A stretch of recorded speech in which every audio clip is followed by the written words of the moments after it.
Hey guys, तो आज हम एक ऐसी कम्युनिटी के ऊपर डिस्कस करने आए जो कि इंडिया की सबसे कमज़ोर कड़ी मानी जाती है।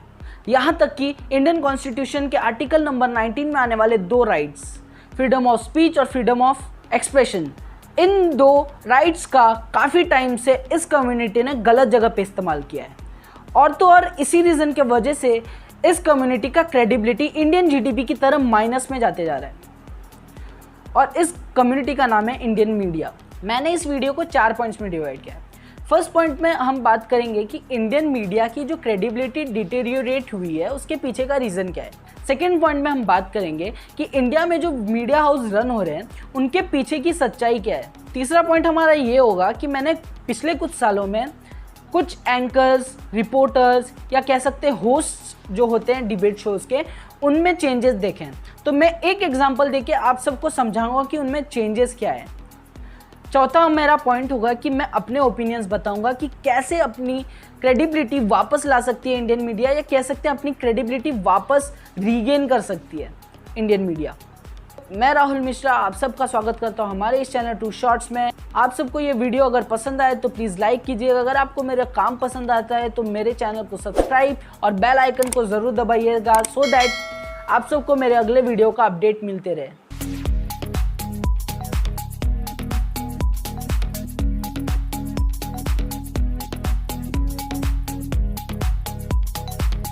सबसे पहले हम बात करेंगे इंडियन मीडिया की क्रेडिबिलिटी के बारे में। इंडिया में मीडिया का बर्थ न्यूज़पेपर के रूप में हुआ था और न्यूज़पेपर का मोटो था a weekly political and commercial paper which is open for all parties but influenced by none. ये फ्रेज आप लोग लास्ट तक याद रखिएगा। ये एक मोटो था। और जो दूसरा मोटो है, जो मेरा ओपिनियन कहता है, वो ये था कि to provide information to freedom fighters which lead India to get freedom. इनमें से मोटो कोई भी हो, फ्रीडम से पहले और फ्रीडम के बाद के कुछ साल तक मीडिया ने अपना काम बखूबी निभाया। लेकिन 1975 में इंदिरा गांधी सरकार में कुछ ऐसा हुआ जिसने इंडियन मीडिया के मन में एक खौफ जगा दिया, क्योंकि 1995 से लेकर 1997 तक इंडिया में इमरजेंसी इंपोज हुआ। इमरजेंसी पीरियड में 7000 मीडिया पर्सनल्स और जर्नलिस्ट को जेल में डाल दिया गया क्योंकि उन्होंने इमरजेंसी के खिलाफ आर्टिकल्स लिखे थे। इन 7000 नामों में एक बड़ा नाम शामिल था, कुलदीप नायर। कुलदीप नायर उस वक्त के एक्टिविस्ट और जर्नलिस्ट थे जिन्हें जेल में इसलिए डाल दिया गया क्योंकि उन्होंने इमरजेंसी पीरियड में इमरजेंसी के खिलाफ प्रोटेस्ट किया। मार्क ट्यूली, ब्रिटिश ओरिजिन के इंडियन जर्नलिस्ट जिन्हें वॉइस ऑफ बीबीसी के नाम से भी जाना जाता था, और तो और इंडिया में उन्हें पद्म भूषण और पद्मश्री जैसे अवार्ड से नवाजा गया है, उन्हें भी इमरजेंसी पीरियड में इंडिया में आने से मना किया गया था। आप सब यूँ समझ सकते हैं कि इंडियन मीडिया को इमरजेंसी पीरियड में बायस्ड होने के लिए मजबूर किया गया था, क्योंकि गवर्नमेंट ऑफ इंडिया ने एक ऐसा अनाउंसमेंट किया था जिसमें मीडिया सिर्फ वही आर्टिकल्स या वही न्यूज़ छाप सकती है या बोल सकती है जो सेंटर अप्रूव्ड हो। तो हम ऐसा कह सकते हैं कि emergency was the turning point where Indian media loosed his credibility. अब हम बढ़ते हैं हमारे दूसरे पॉइंट की तरफ। अगर आप सबको ये लगता है कि इंडियन मीडिया के जर्नलिस्ट और एंकर्स बायस्ड हैं तो आप सब काफ़ी ज़्यादा गलत है, क्योंकि यहाँ पे तो इंडियन मीडिया हाउसेज ही करप्ट है या बायस्ड हैं। मैं आप सबको बताता हूँ कैसे। 3 एग्जाम्पल्स दूंगा, जी न्यूज़, एनडीटीवी और इंडिया टीवी। जी न्यूज़ के owner doctor Subhash Chandra, member of parliament from BJP. Second, India TV, Rajat Sharma, member of RSS. Third, NDTV, owner Prannoy Roy and has connections with CPI Marxist party.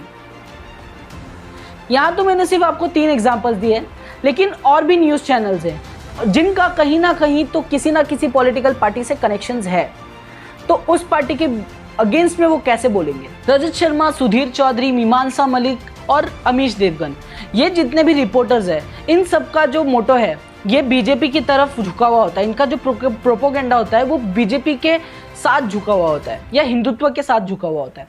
अगर वही हम दूसरी side देखें, बरखा दत्त, पुण्य प्रसन्न वाजपेयी और रवीश कुमार, ये जितने भी जर्नलिस्ट हैं, इनका जो माइंडसेट होता है ये ज़्यादातर सीपीआई और कांग्रेस की तरफ झुका हुआ होता है।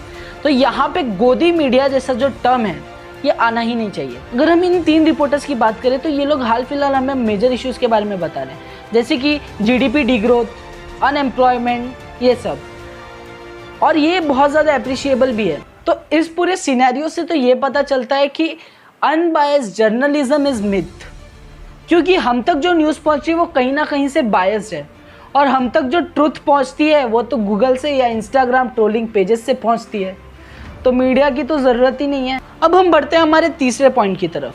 मैंने पिछले कुछ सालों में कुछ न्यूज़ एंकर्स में बड़े चेंजेस देखे हैं, उनके रिपोर्ट बोलने की स्टाइल में, उनके बिहेवियर में, या कह सकते हो उनके न्यूज़ डिलीवरी में। मैं सबके बारे में तो नहीं बोलूँगा, लेकिन एक एग्जांपल दूंगा जिसमें मुझे मेजर चेंजेस दिखे। The job of the media is not to bowl underhand to politicians, but to bowl them googlies if required to get them the right answers from them. Is the cow? No. Is the milk that is procured from cows in Goa less nutritious? Then why do you allow? Why don't you have a ban in Goa? If you have the guts, have a ban in Goa, Sudhanshu Trivedi. But you won't, you see, because you will lose the election. It is about Prime Minister Narendra Modi. I am saying, do you accept? I am talking about Modi. I am talking about Narendra Modi. Modi. In fact, गिरफ्तारी के पहले और खुलेआम कह देता हूं, गिरफ्तारी के बाद चीख कर चिल्लाऊंगा और पूछूंगा कि संतों को क्यों मारा। उसे डांट पड़ेगी, नहीं तो चुप क्यों है? नहीं तो सोनिया गांधी, प्रियंका वाड्रा, पूरा परिवार चुप क्यों है? पूछता है भारत। मेरी बात सुनो, पाकिस्तानी बात सुनो पाकिस्तान। एक मिनट, बिट्टा साहब कुछ दिखा रहे थे, बिट्टा साहब को फुल स्क्रीन दिखाइए। क्या कह रहे थे बिट्टा साहब? आप बिट्टा साहब हाथ में क्या था आपके? आप दिखाइए इनको। ये तो लेके आए, मेरा आपको बुरा लगा? नहीं, बुरा नहीं लगा, मुझे लग रहा है कि आपको समझ में नहीं आ रहा है।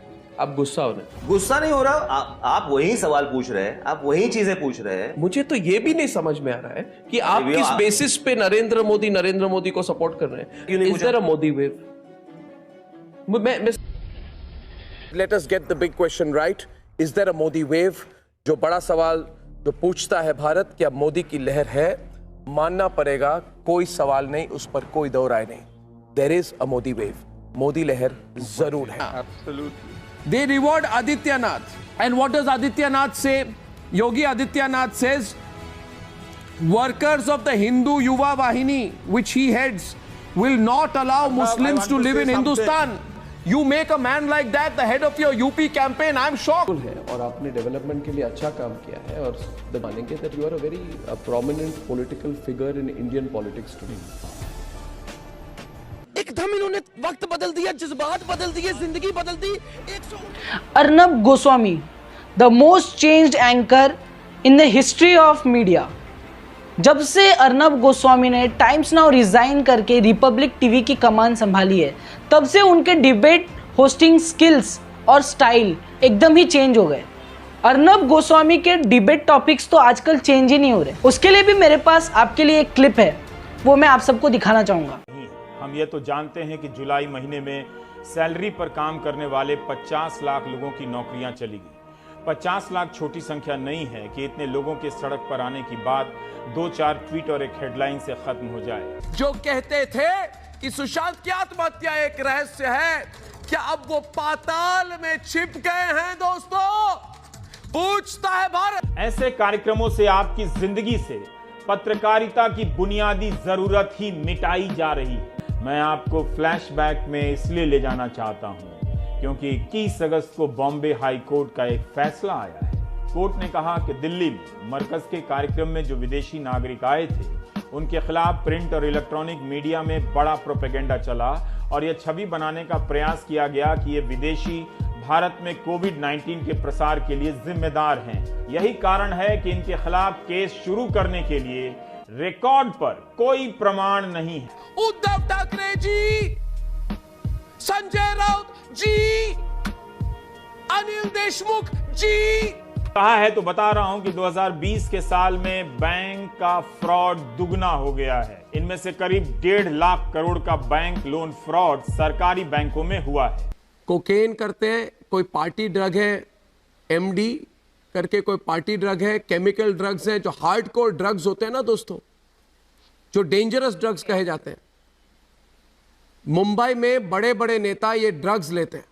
न्यूज चैनलों की टीआरपी से आप अपनी बीपी बढ़ा सकते हैं, जीडीपी नहीं। सुनिए शरद पवार जी, उद्धव ठाकरे जी नेता और अभिनेता हैं मुंबई में। नीट और जेई की परीक्षा रद्द करने की मांग कर रही हैं, मगर उनकी सरकारें भी अपने यहाँ अलग अलग परीक्षाएं करा रही हैं। राजस्थान लोक सेवा आयोग की परीक्षा हो रही है, चाहे केरल हो या उत्तर प्रदेश हो या कोई भी राज्य हो। तालाबंदी के नाम पर करोड़ों लोगों का बिजनेस बर्बाद कर दिया गया। पूछता है भारत, देशवासियों, आज 130 करोड़ हिंदुस्तानियों से, सुशांत सिंह राजपूत के लिए संघर्ष करने वालों से बहुत बड़ी साजिश हुई है, बहुत बड़ी साजिश। रिजर्व बैंक ऑफ इंडिया ने अपनी सालाना रिपोर्ट में कहा है बैंक संकट में है, उन्हें 3 लाख करोड़ की आर्थिक मदद देनी होगी सरकार को। ये बकवास कर रहे हैं, बकवास की भी हद होती। कोरोना ने छात्रों की दुनिया को 2 हिस्से में बांट दिया है, ऑनलाइन दुनिया, ऑफलाइन दुनिया।